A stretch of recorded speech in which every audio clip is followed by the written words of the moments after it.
अस्सलामुअलैकुम नाज़रीन, पाकिस्तान न्यूज़ में खबरें जो सिलसिलो जारी आहे।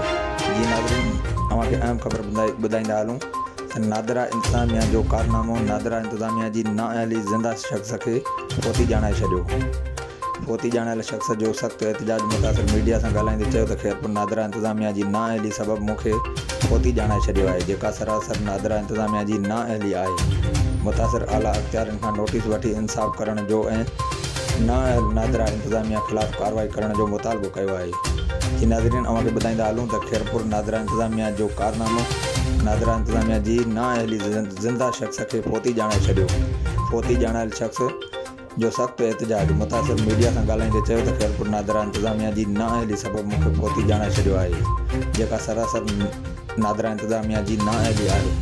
मुतासिर आला अख़्तियारनि खां नोटिस वठी इंसाफ़ करण जो ऐं नादरा इंतज़ामिया ख़िलाफ़ कार्रवाई करण जो मुतालबो कयो आहे। Report Majid Ali Solangi, Pakistan news TV, पिरियालो।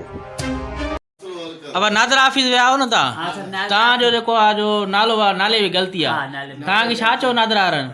NADRA वारनि चयो त असां हे मोहम्मद जादल दिलशाद नाले ते न डेथ सर्टिफिकेट वठी जो हाणे जीअं ई माण्हू डेथ सर्टिफिकेट केरु ॾिनो? कार्ड ॾेखार कार्ड। हा त हे कार्ड आहे वो अॻियों अॻियों ॾेखार।